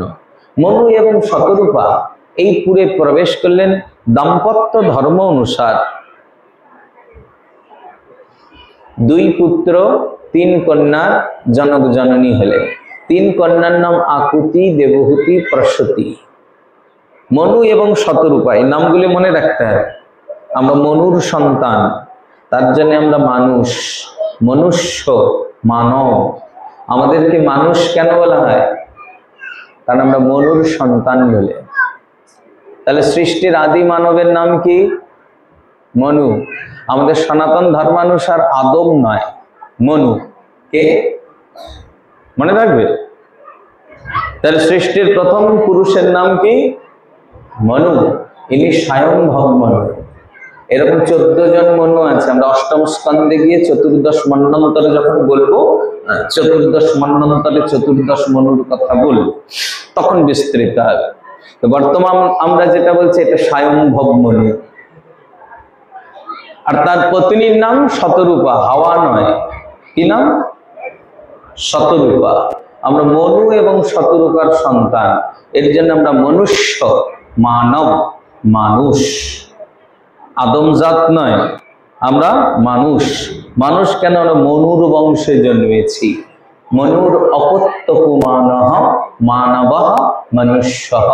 এই যে মনুষ্য বা মানব শব্দটাকে যদি ব্যাস বাক্য করি, তাহলে ব্যাস বাক্য হয় মনুর অপত্য কুমান, যারা মনুর অপত্য। অপত্য মানে বংশে জন্মেছে যারা, আমরা মনুর বংশে জন্মেছি। তো এই মনুর 2 পুত্র, একজনের নাম উত্তানপাদ আর একজনের নাম প্রিয়ব্রত। কি নাম? উত্তানপাদ, প্রিয়ব্রত। হাবিল কাবিল নয়। কি নাম এদের? উত্তানপাদ, প্রিয়ব্রত। মনে থাকবে? উত্তানপাদ এবং প্রিয়ব্রত। 3 কন্যা, আকুতি, দেবহূতি, প্রসূতি। আকুতি, দেবহূতি, প্রসূতি, এদের সঙ্গে ভগবান ব্রহ্মা তার প্রজাপতি পুত্রদের বিবাহ দেন। মনুর প্রথম কন্যা আকুতির সঙ্গে বিয়ে হয় রুচি নামক প্রজাপতির। এখান থেকে ভগবান যজ্ঞ উৎপন্ন হন। তিনি তার পত্নী হিসাবে দক্ষিণাকে বরণ করেছেন। মনু তার দ্বিতীয় কন্যা দেবহূতির সঙ্গে কর্দম নামক প্রজাপতির বিবাহ নির্ধারণ করেন। কর্দম প্রজাপতি খুব তপস্বী মহারাজ। ইনি এত তপস্যা করেছেন হিমালয়ের পাদদেশে এক অত্যুত্তম ক্ষেত্রে, যে ভগবান তার তপস্যা দেখে স্নেহে বিগলিত হয়ে দরদর করে ভগবানের নয়ন থেকে অশ্রুধারা বয়ে পড়েছে। আর সেই অশ্রুর বিন্দু বিন্দু ফোটায় একটা সুন্দর অত্যুত্তম সরোবর সেখানে হয়েছে। সেই সরোবরের নাম বিন্দু সরোবর। এই বিন্দু সরোবরের তটেই কর্দম তপস্যারত। কর্দমের এত তপস্যা, তিনি তপস্বী শিরোমণি। ভগবান মনু তার দ্বিতীয় কন্যা দেবহূতির সম্বন্ধ নিয়ে মা শতরূপাকে সঙ্গে করে নিয়ে, কন্যাকে নিয়ে বিমান আরোহণ করে কর্দম ঋষির আশ্রমে এসে উপস্থিত হলেন। ঋষি কর্দম মনুকে স্বাগত করলেন। পৃথিবীর সম্রাট বলে কথা, কারণ তখন এই সমগ্র পৃথিবী মণ্ডলে আর কোনো রাজা ছিলেন না। একমাত্র একছত্র পৃথিবী লোকের অধিপতি ভগবান মনু। এই জন্য পৃথিবীর তিনি একছত্র সম্রাট। তবে মনুকে স্বাগত করলেন কর্দম ঋষি। কর্দম ঋষি কৃতাঞ্জলি পুটে বলছেন, ভগবান আমি আপনার কি সেবা করব? কর্দম ঋষি বলছেন, মনু বলছেন, ভগবান কোন সেবা স্বীকার করবার জন্য আসি নাই আমি এসেছি বরং আমার একটা মনোরথ নিয়ে। যদি আপনি কৃপা করেন আমার মনোরথ সার্থক হয়। কি? আমি কন্যাদায়গ্রস্ত পিতা, আমি আমার কন্যা রত্নকে আপনার হস্তে সমর্পণ করব বলে এসেছি। আপনি যদি কৃপা করে আমার কন্যা রত্নকে স্বীকার করেন তাহলে অহোভাগ্য হয়ে যায়। কারণ আমাদের ভারতীয় সংস্কৃতি হিসাবে যিনি দাতা তার কোনো গরিমা থাকবে না, যিনি দান করবেন তিনি মাথা নত করে হাত জোর করে দান করবেন, কৃপা করে গ্রহণ করো। যিনি গ্রহণ করবেন তিনি উন্নত মস্তকে গ্রহণ করবেন। কারণ গ্রহিতা যদি গ্রহণ না করে তাহলে দাতার দানের মহিমা ফলে না। দাতার দানের তখনই মহিমা ফলে যখন সেই দান গ্রহণ করবার জন্য গ্রহিতা থাকে। এই জন্য এখানে গ্রহিতার মহিমা অধিক, দাতার মহিমা অধিক নয়। এই জন্য যিনি দান করবেন তিনি হাত জোর করে করবেন। এই জন্য দেখবেন আজও পর্যন্ত আমাদের বাংলাতেও এরকম হয়ে থাকে। দেখা গেল অসময়ে কোনো ভিখারি কোনো গৃহস্থের গৃহমূলে এলো, আমরা তখন কি বলি, মানে সম্মানিত ভাষায়, আজকাল যেমন যাও তো এখন দেওয়া যাবে না ইত্যাদি ইত্যাদি বলে থাকে। কিন্তু আগেকার দিনে মানুষ মার্জিত ভাবে বলতো, বাবা মাফ করো এখন পারছি না। তাহলে তার কাছে ক্ষমা ভিক্ষা কেন করবে? আমি তাকে দান করবেন এটা আমার ইচ্ছা। বলে না, আমি গৃহস্থ, আমার দ্বারে কোনো অতিথি এসেছে, তাকে আমি কোনো কিছু না দিয়ে ফেরত পাঠাচ্ছি, এটা আমার গার্হস্থ্য ধর্মের অপারগতা, এটা আমার গার্হস্থ্য ধর্মের নাশ হয়ে যাচ্ছে। এর জন্য গৃহস্থ কৃতাঞ্জলি পুটে অপারগতা স্বীকার করবেন, আমি পারছি না, আপনি আমায় ক্ষমা করুন, আমার বিবিধ অসুবিধার জন্য আমি আপনাকে দান করতে অপারগ হলাম। কারণ গৃহস্থের গৃহ থেকে একজন গ্রহিতা ফেরত চলে যাবে, এটা সেই গৃহস্থের গার্হস্থ্য ধর্মের নাশ হয়ে যায়। শাস্ত্র বলছেন কোন দুয়ারে যদি কোনো এইরকম গ্রহিতা আসেন অতিথি রূপে, আর তাকে যদি গৃহস্থ কিছু না দেন, তিনি যদি অসন্তুষ্ট হয়ে চলে যান, তাহলে ওই গৃহস্থের সপ্ত জন্মার্জিত পুণ্য নিয়ে চলে যায়। এই জন্য গৃহস্থ তাকে দিতে অপারগ হলে অন্তত হাত জোর করে তার কাছে ক্ষমা ভিক্ষা করে হলেও বাক্যের দ্বারা তার পরিসন্তুষ্টি করবেন, তিনি যেন অসন্তুষ্ট হয়ে ক্ষুব্ধ হয়ে না চলে যান। হ্যাঁ, তো এখানে দাতার মহিমা নাই, গ্রহিতার মহিমা মহারাজ। এর জন্যে ভগবান মনু কৃতাঞ্জলি পুটে, আমি কন্যা দায়গ্রস্ত পিতা, আমি কন্যা রত্নকে দান করতে এসেছি। কারণ আমাদের শাস্ত্রানুসার কন্যা রত্ন, এর জন্য তো কন্যাকে আগলে আগলে রাখতে হবে।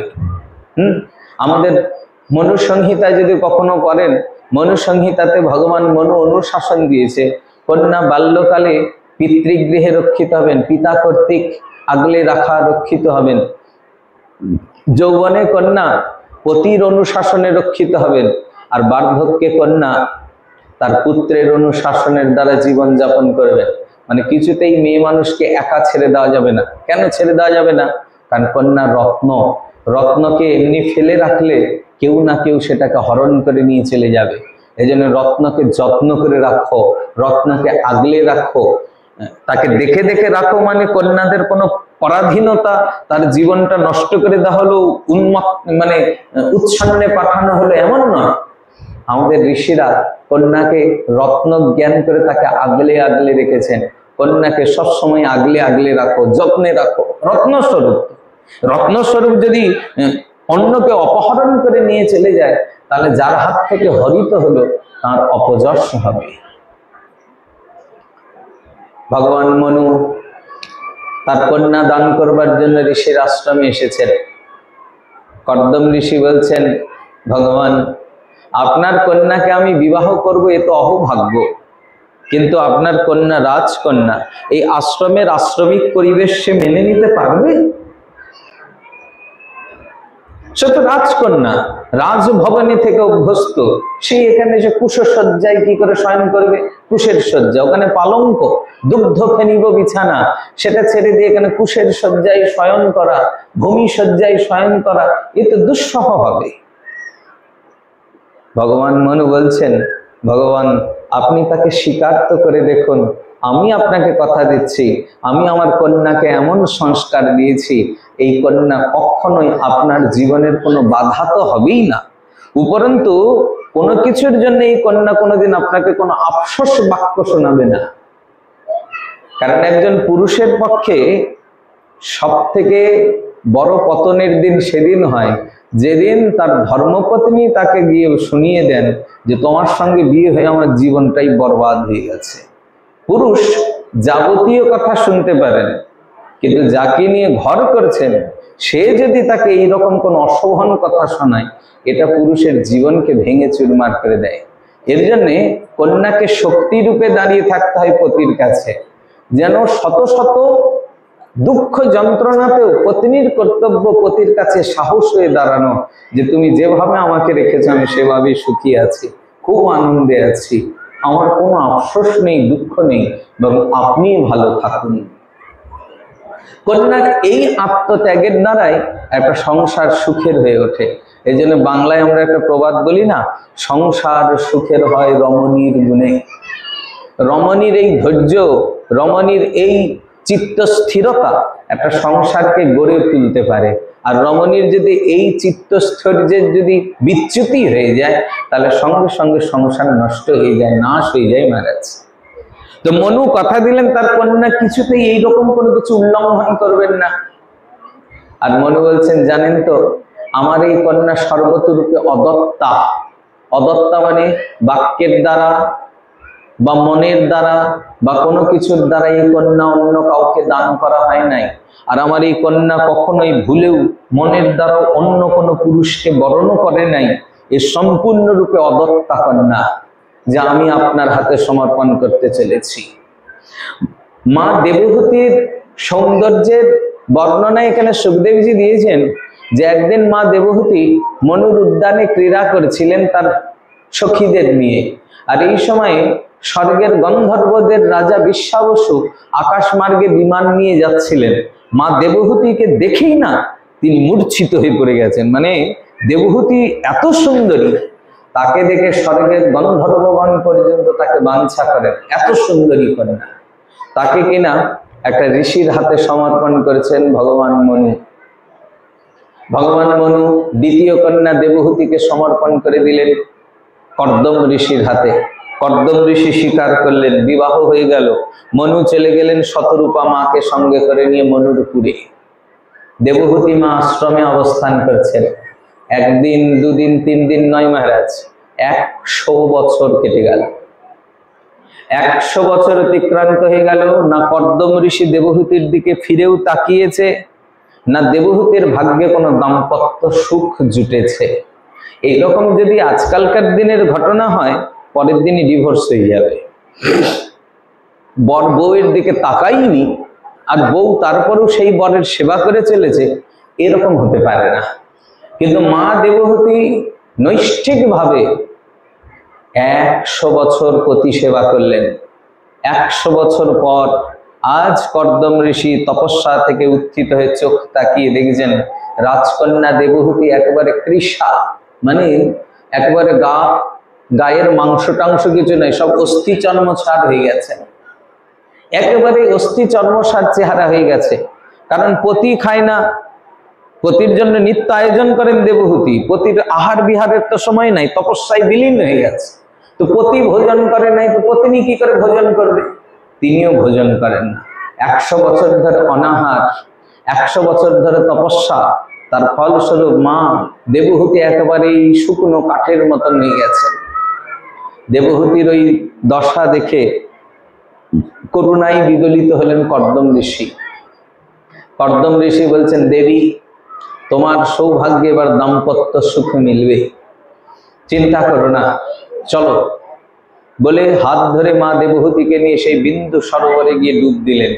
দুইজনে যখন বিন্দু সরোবরে ডুব দিয়ে উত্থিত হলেন মহারাজ, একেবারে যেন কামদেব আর রতির মতন রূপের ছটা হয়ে গেল দুইজনের। কর্দম ঋষি তার তপস্যার ফলস্বরূপ এক অত্যুত্তম বিমান প্রাপ্তি করলেন। এবার কর্দম এবং দেবহূতি বিমানে আরোহণ করলেন।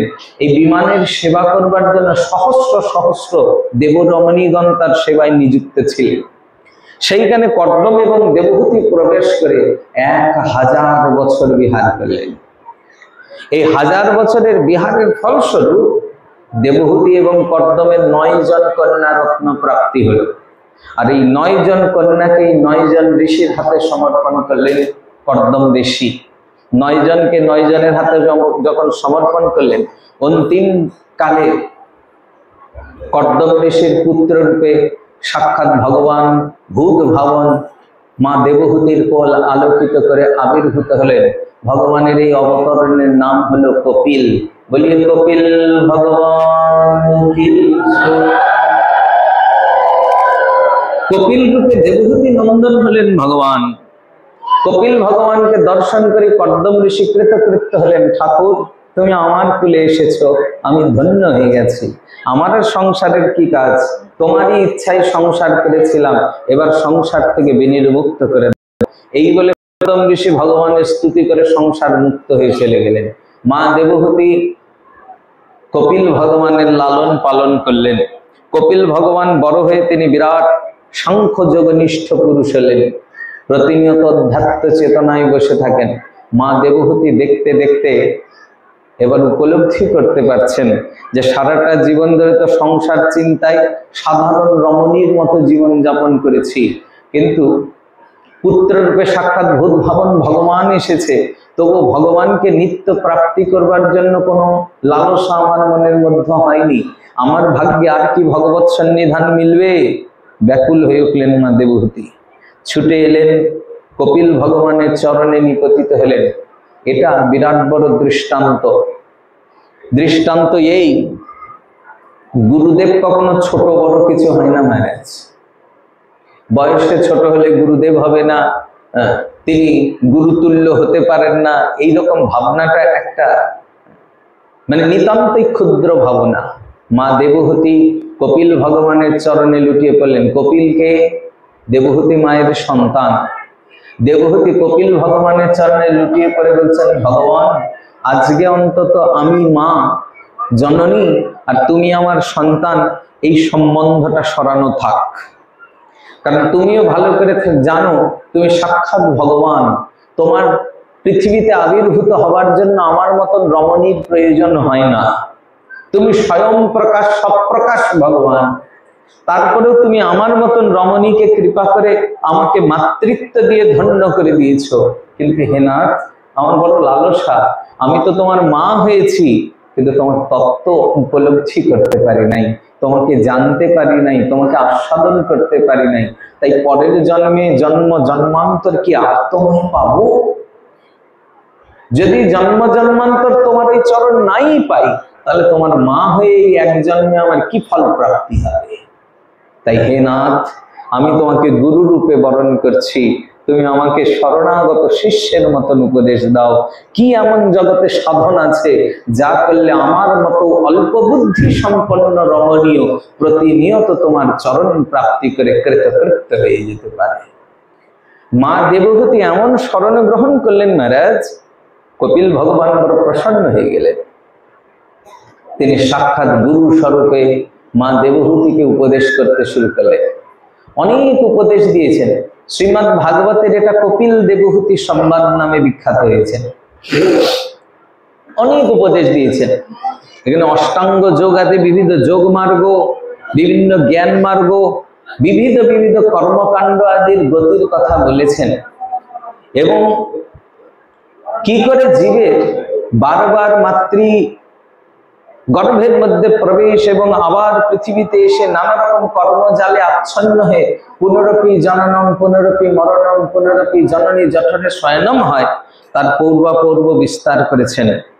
করে দিয়ে বলছেন, মাগো, জীব নিজ কর্ম দোষে বারবার জন্ম মরণের চক্রে আবর্তিত হতে থাকে, তার সংসার থেকে মুক্তি হয় না। যদি সত্যি কোনো জীব জন্ম মরণের চক্র ভেদ করে আমার চরণ প্রাপ্তি করবার অভিলাষ করেন, তাহলে কি করতে হবে জানো? শতাং প্রসঙ্গান, হে মা, তাহলে গিয়ে সৎসঙ্গে বসো, কোন সাধুদের চরণাশ্রয় করে সাধুর চরণতলে গিয়ে বসো, আর চরণতলে বসে সাধুদের কাছে আমার সম্বন্ধীয় জিজ্ঞাসা করো।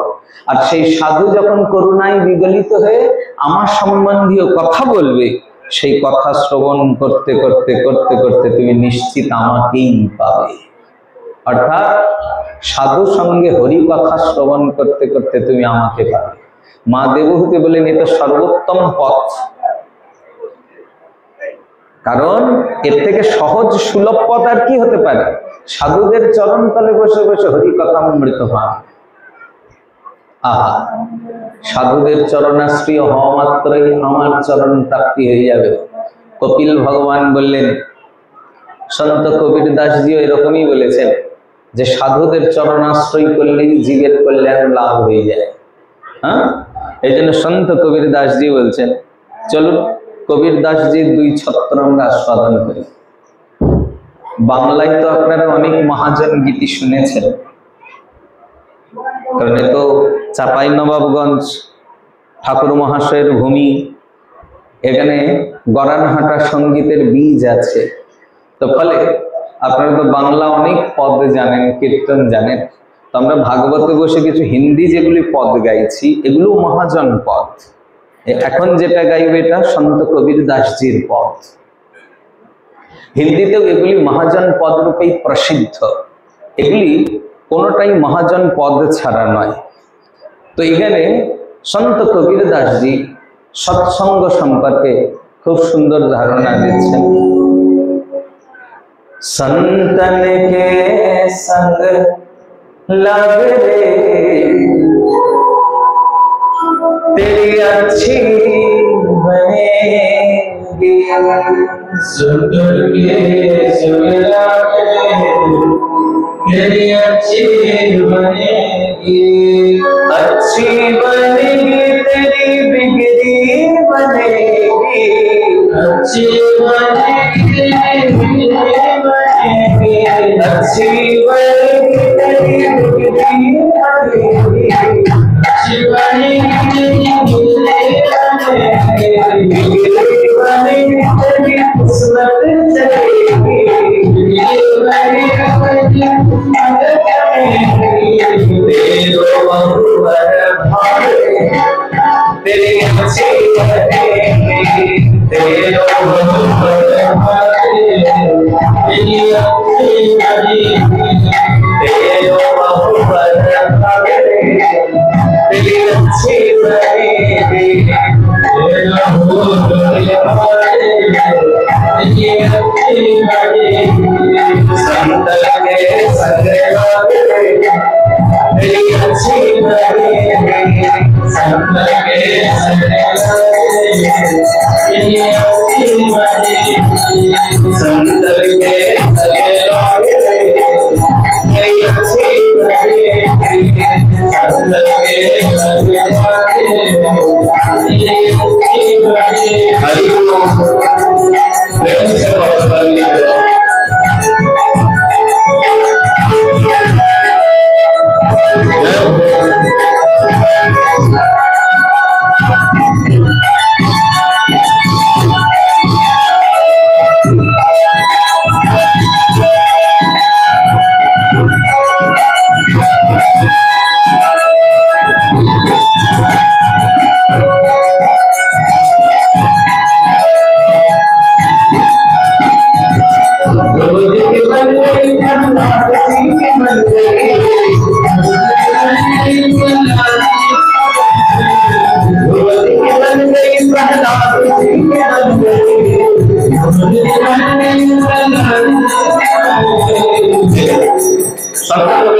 বলছেন, আচ্ছা ধ্রুব প্রহ্লাদ যত মহাত্মা আছে তাদের জীবনী ভালো করে পড়ে দেখেন।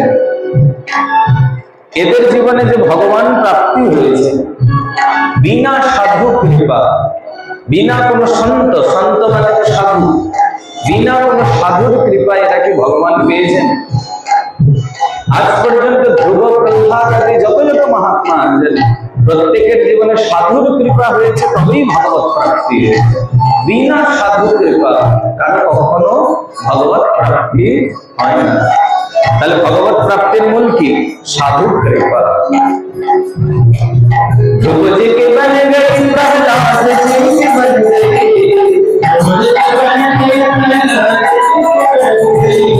ध्रुव जी के बन गई प्रहलाद जी के बन गई,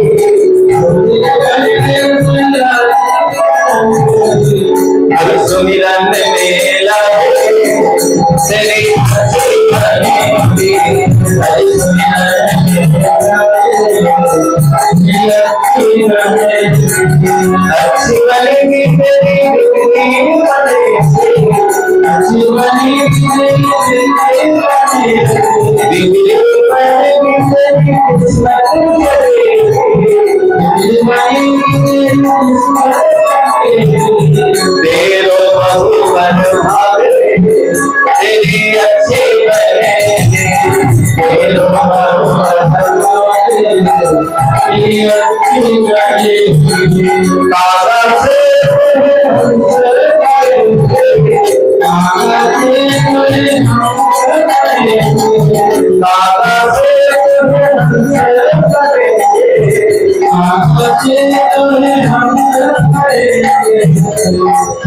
কবিরাজ কি বলছেন? সাধু সঙ্গ করলে কি হবে?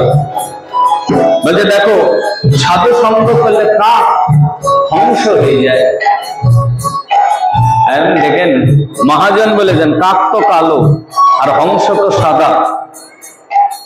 সৎসঙ্গের এমন প্রভাব, কালো কাক সাদা হংস হয়ে যায়, মানে তার শরীরের যত কালো দাগ সৎসঙ্গের প্রভাবে মিটে যায়, উঠে যায়, কাক হংস হয়ে যায়। মহারাজ কাদা সে তোহে হংস করেंगे, कागा से तोहे हंस करेंगे, हंस करेंगे हमने हंस करेंगे, हंस करेंगे हमने हम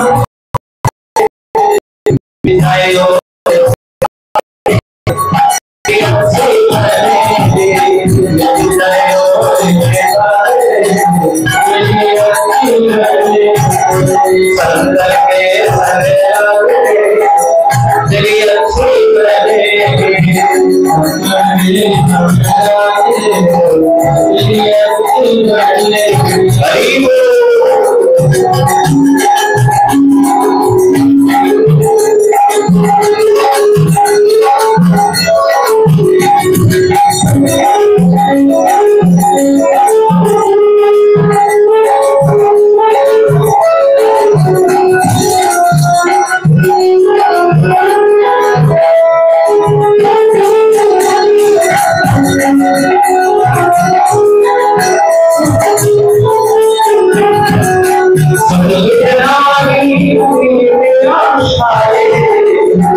सत्संग करले निश्चित भगवान प्राप्ति है, কিন্তু সৎসঙ্গ করলে তাদের জীবনে ভগবত প্রাপ্তি হয় না।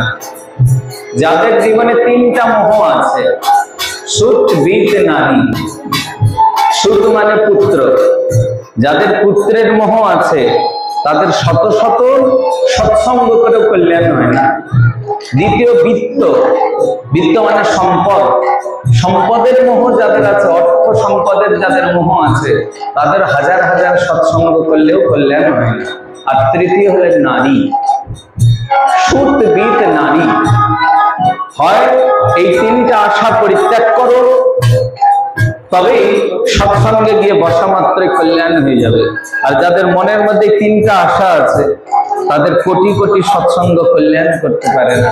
তাই সন্ত কবির দাসজি বলছেন, ভাই সৎসঙ্গ করলেই ভগবান মিলে যাবে, সাধুদের কাছে গেলেই ভগবান মিলে যাবে। তবে সাধুদের কাছে যাওয়ার আগে তিনটা আশা পরিত্যাগ করে দিয়ে যাও, কারণ সাধুদের কাছে চাইবে তো কেবল গোবিন্দকেই যাও, তাহলে নিশ্চিত গোবিন্দ মিলে যাবে। सुत बित नारी तीन आशाएं, सुत बित नारी तीन आशाएं,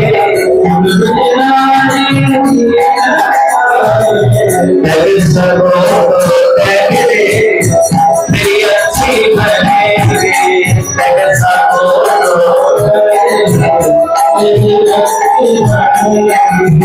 अच्छी बनेगी तेरी बिगड़ी बनेगी, अच्छी बनेगी तेरी बिगड़ी बनेगी, तेरो बहुमत भावे तेरी अच्छी बनेगी, तेरो बहुमत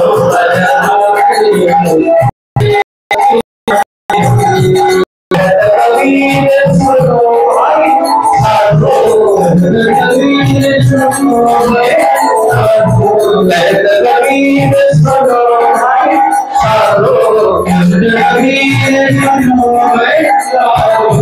राम भजन में लग रे तेरी राम भजन में हरि सुमिरन में लग रे तेरी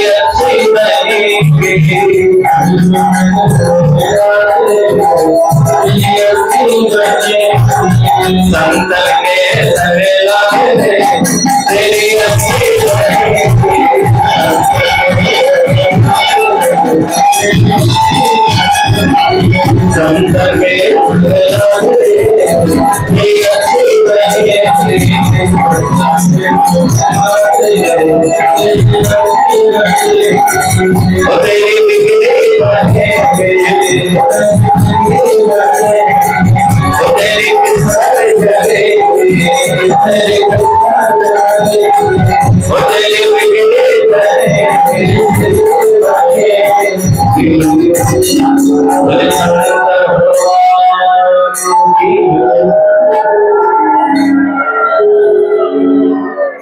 কপিল ভগবান বলছেন, হে মা, যদি আমার সহজলভ্য কৃপা পেতে হয় তাহলে সাধুদের চরণ তলে গিয়ে বসো আর সাধুদের মুখ নিঃসৃত আমার কথামৃত শ্রবণ করো। কথামৃত শ্রবণ করতে করতে নিশ্চিত আমার চরণ গতিকে প্রাপ্তি করে নাও। মা দেবহূতি সৎসঙ্গ রূপী আশ্রয় গ্রহণ করলেন এবং ভগবানের চরণ গতিকে প্রাপ্তি করলেন। আর কপিল ভগবান সিদ্ধাশ্রমে এসে স্থিত হলেন। এরপর মনুর তৃতীয় কন্যার নাম প্রসূতি। প্রসূতির সঙ্গে বিয়ে হলো দক্ষ নামক প্রজাপতির। এর 16 জন কন্যা হয়েছে মহারাজ। 16 জন কন্যার মধ্যে সব থেকে ছোট মেয়ের নাম সতী। প্রজাপতি দক্ষ তার কনিষ্ঠা কন্যা সতীকে সমর্পণ করেছেন ভূত ভাবন ভগবান শ্রীমান মহাদেবের হস্তকমলে। কিন্তু মহাদেব আর মা সতী পুত্রবতী হতে পারেন নাই, পুত্রবান হতে পারেন নাই। তার আগেই মা সতী যোগাগ্নিতে প্রবেশ করেন। কি হয়েছিল? একবার প্রজাপতি দক্ষ একটা দেবসভার আয়োজন করেন। সভাতে সভাপতি রূপে দক্ষ প্রবেশ করেছেন। যে কোনো সভার নিয়ম কি, সভাপতি যখন আসবে সবাই উঠে দাঁড়িয়ে তাকে সম্মান দেন। তো সবাই উঠে দাঁড়ালেন, কেবলমাত্র ব্রহ্মা শিব উঠে দাঁড়াননি মহারাজ। এর মধ্যে ব্রহ্মা দক্ষের বাবা, বাবা দাঁড়ায়নি, তাতে তো কোনো অসুবিধা নাই। কিন্তু শিব জামাই, সম্বন্ধে ছোট, অন্তত কিছু না হোক শ্বশুর মশাই মনে করে হলেও তো উঠে দাঁড়িয়ে সম্মান দেওয়া উচিত ছিল। দক্ষ শিবের দোষ দেখে ফেললেন। চতুর্থ স্কন্ধের এটা বিশেষ দৃষ্টান্ত। এর সার কথা এই, ভুলেও কখনো কারো দোষ দেখো না। যদি কারো একবার দোষ দেখে ফেলা হয় মহারাজ, দোষ দেখাটাই সব থেকে বড় দোষ। যিনি অন্যের দোষ একবার দেখে ফেলেন তার জীবনটাই ওই দোষে দুষ্ট হয়ে নাশ হয়ে যায়। তিনি আর সেখান থেকে মুক্ত হতে পারেন না। তার জীবনটাই ওই দোষে জর্জরিত হয়ে যায়। এর জন্য কারো দোষ দেখতে নাই। দক্ষের জীবনের এটাই সব থেকে বড় বিপর্যয়, তিনি মহাদেবের চরিত্রে দোষ দেখে ফেলেন। চিৎকার করে উঠলেন, এই দেখো মর্কট লোচন, জটা জুটধারী, নর কপালধারী, কোন বুদ্ধি বোধ বিবেক নাই। একে সবাই কিনা দেবাদিদেবের আসন দিয়েছে। আরে যে নিজের শ্বশুর মশাইকেই সম্মান দিতে জানে না, সে দেবাদিদেব হয়ে জগতের কি কল্যাণ করবে? এর নাম শিব, কিন্তু বাস্তবিক শ্মশানচারী প্রেত পিশাচদের সঙ্গে ঘুরে বেড়ায়। এ সাক্ষাৎ অমঙ্গলকারী।